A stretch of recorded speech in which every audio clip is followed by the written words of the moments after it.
Namaskar. Do we always need a dictionary?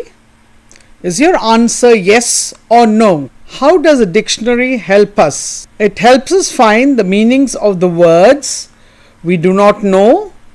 It provides us with more information than just meanings and spellings. It has other information also.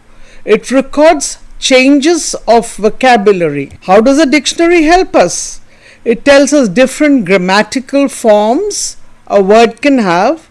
It gives us guidelines on the usage of words.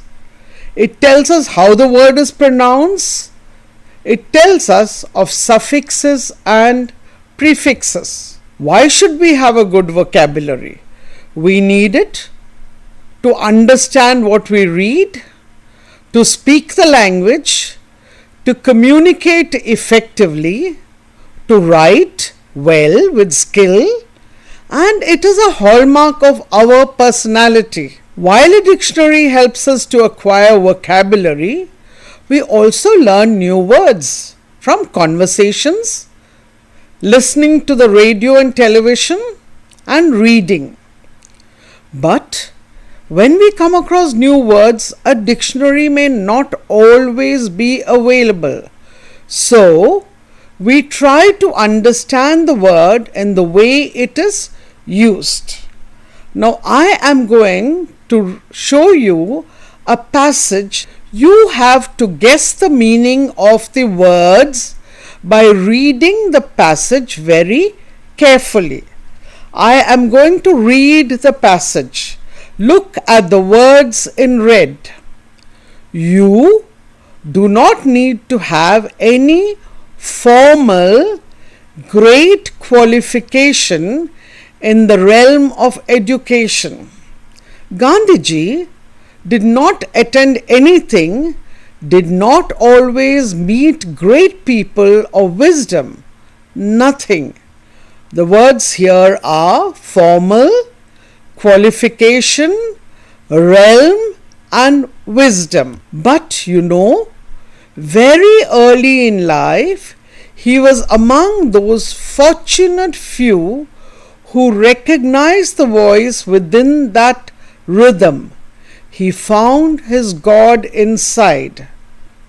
The words in this paragraph are fortunate, recognized, rhythm. Our job as educators must be to set them on the way, to show the path, to nourish them, to inspire them. You cannot walk the way, they have to walk the way, and they will walk. The words here are nourish, inspire. Gandhiji did that. No matter what the trial, what the torture, no matter what the test, Gandhiji stood firm in his belief in adherence to the truth. The words here are trial, adherence. He told himself to be true to his quest for truth and all else will follow. So he became educated and very wise. I cannot see the influence of the school here. The words here are quest and influence. I cannot see the influence of the university here. Let us not delude ourselves that we mold children. They largely mold themselves. The words here are delude, mold. He kept evolving and remembered this. The journey of education never ceases. Do not ever dilute yourself. The words here are evolving, ceases, dilute. If you want to see whether you have been really successful, look for such characteristics: humility, adherence to that inner voice, and complete dedication. You will find that they are the ones who are educated. The words here are humility, dedication. So I gave you a lot of words and I wanted you to find the meaning of the words in context. That is, as you read the passage, you are expected to see what is the meaning of the word by trying and guessing what is the meaning of the word, because you do not have a dictionary with you. So now we are going to see whether you have guessed the meanings correctly.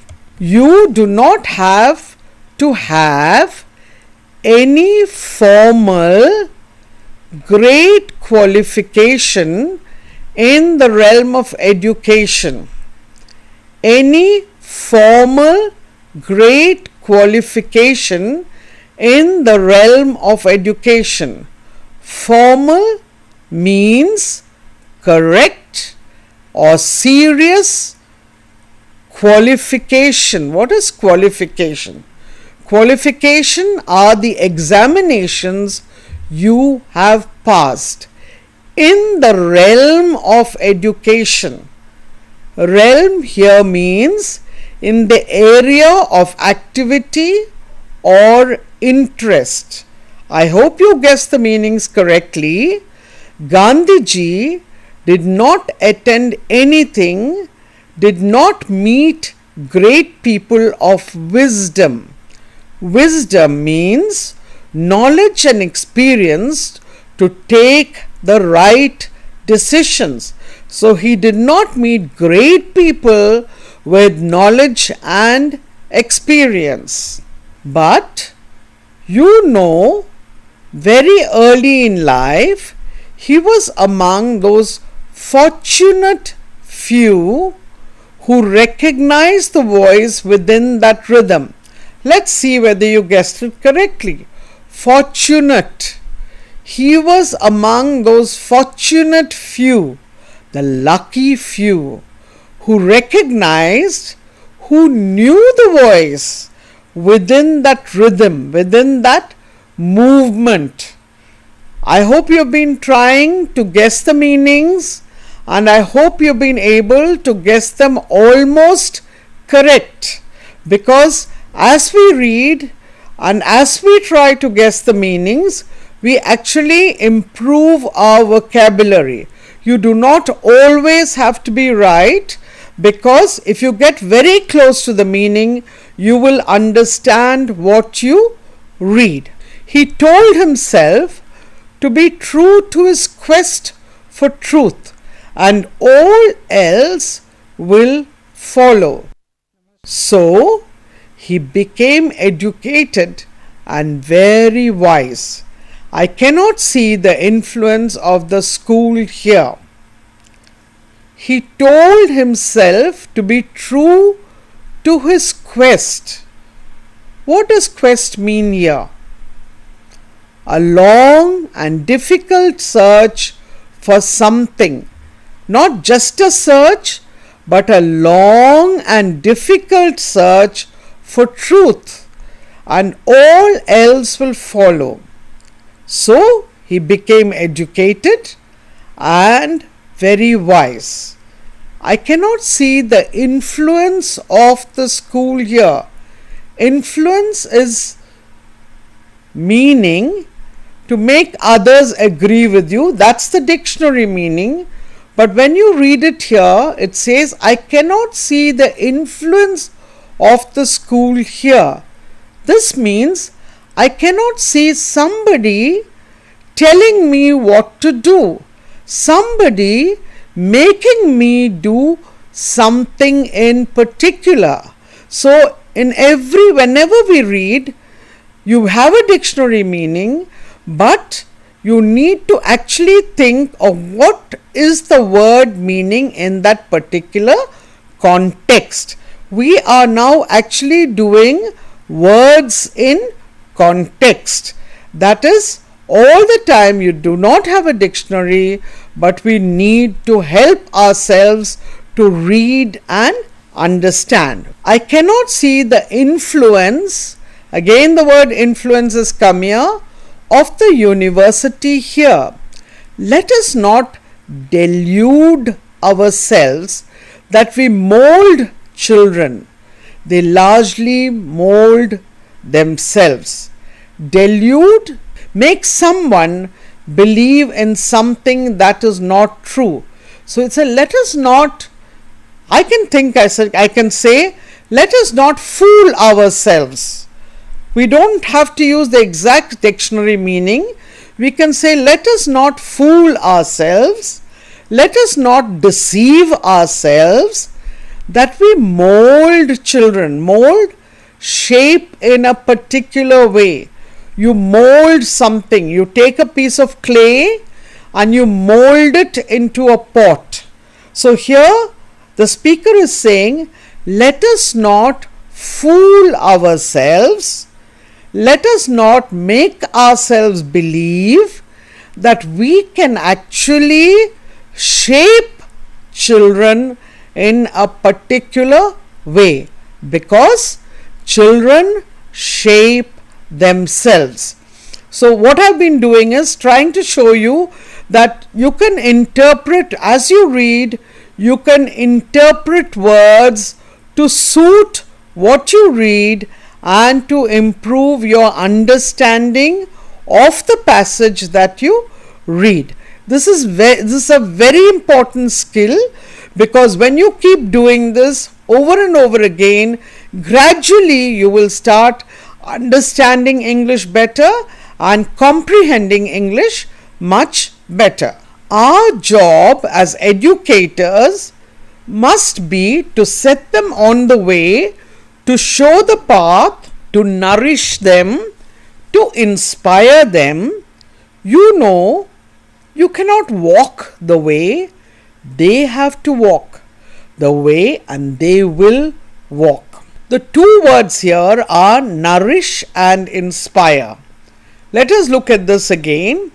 Our job as educators must be to set them on the way, to show the path, to nourish them. Nourish is to give food. That is to help them grow. When we say this food is very nourishing, here what are we saying?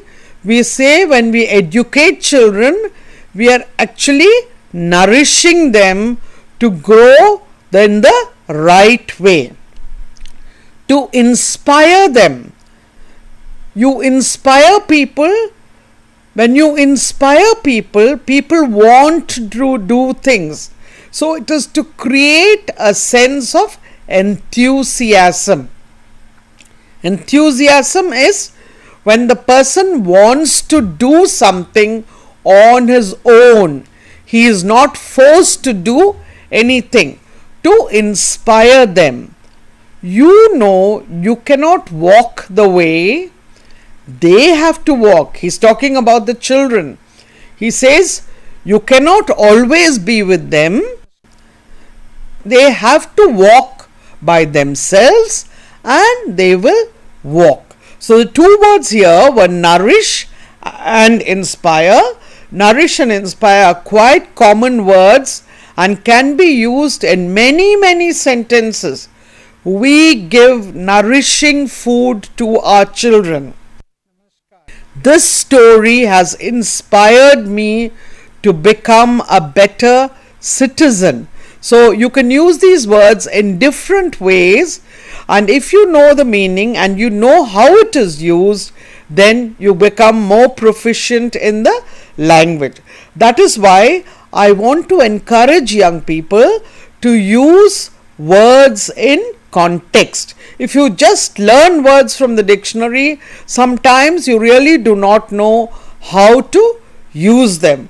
But when you see a word in use, you learn and you really start using them. And only when you use words, then the vocabulary becomes part of your language. Otherwise, they're just part of a vocabulary that you know and cannot help you very much. Let us move on. Gandhiji did that. No matter what the trial, what the torture, no matter what the test, Gandhiji stood firm in his belief in adherence to truth. So trial, what is the meaning of trial? You have a court trial, you have somebody being tried and there's a trial. But here what is the meaning? No matter what the trial, what the difficulty, whatever was the difficulty, what the torture, no matter what the test, Gandhiji stood firm in his belief in adherence to truth. To adhere to something.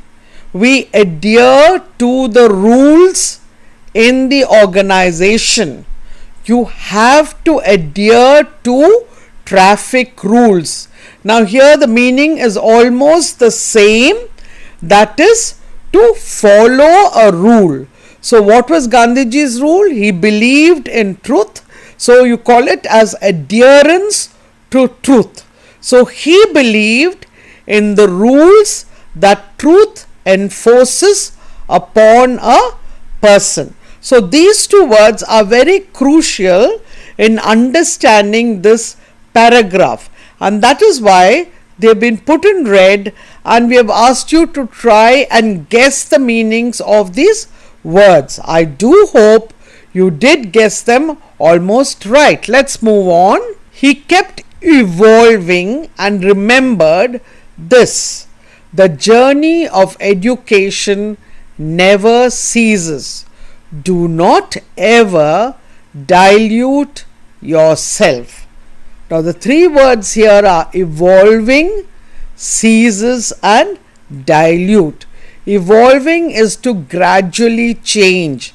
So Gandhiji kept changing. Even if you don't use the word gradual, it doesn't matter, but it means that there was a change taking place in Gandhiji all the time. And what did he say? He said, the journey of education never ceases. I think ceases is not a difficult word for you, and it is very clear in this context.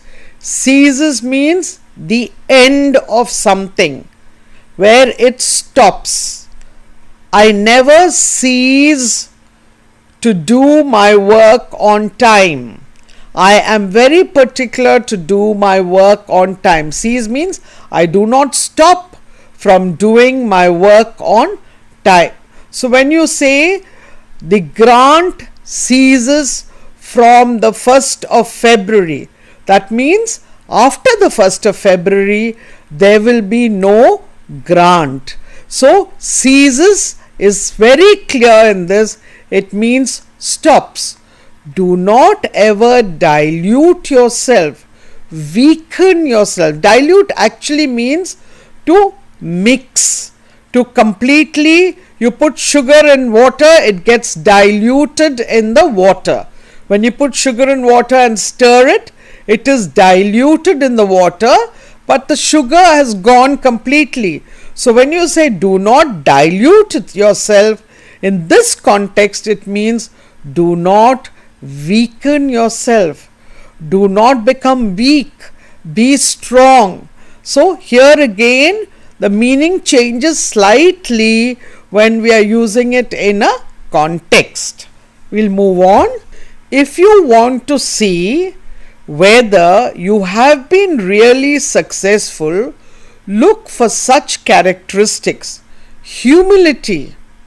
Humility is not being proud. Gandhiji was known for his humility. Humility is a word that comes from the word humble. To be humble. So if you are humble, you say he is a man with a lot of humility. A great person shows humility. We must always cultivate the characteristic of humility. Adherence. You came across this word adherence earlier, so I have not marked it in red. Adherence is to, what is it? It is to follow rules. adherence to that inner voice, that is following the rules of your conscience, your voice that tells you this is right, this is not right. So following the rules and complete dedication, devotion. We say the parents are dedicated to the child. The school is dedicated to the children of the school. The old man dedicated all his property to the country. You will find that they are the ones who are educated. So what we did was, we tried to read a passage and find out whether we can guess the meaning. So this is a very important skill that you should develop. Let us move on. So whenever you read the newspaper or any other text, try to find the meaning from the context. Then you can later check whether what you guessed was correct. Try to read and understand the whole passage as a whole. Do not look for individual words to understand. Then if you want to understand it more deeply, then try to read it carefully. Look for words you do not understand and then try to analyze those words in context. As you do this more often, your skill will develop. When I say, do we always need a dictionary? I do not mean to say that we should not use the dictionary. A dictionary is a very, very useful book. Even if you have the help of a dictionary, you should try to learn words in context. I am repeating this over and over again because this way you will develop your reading comprehension skills. You will try to understand words. Sometimes, even if you do not understand words, you will be able to answer questions in a comprehension passage without any difficulty, because if you develop the skill of understanding words in context, you will get the gist of the passage, and that is something you should try and develop. So read the newspaper, read a lot of story books, try and read as much material as you can, read anything that you can lay your hands on. Especially advertisements have very good language, wonderful words are used which are very appropriate, and if you get into the habit of reading advertisements, you will actually improve your English and particularly your vocabulary skills. So once again, a very, very happy reading to all of you.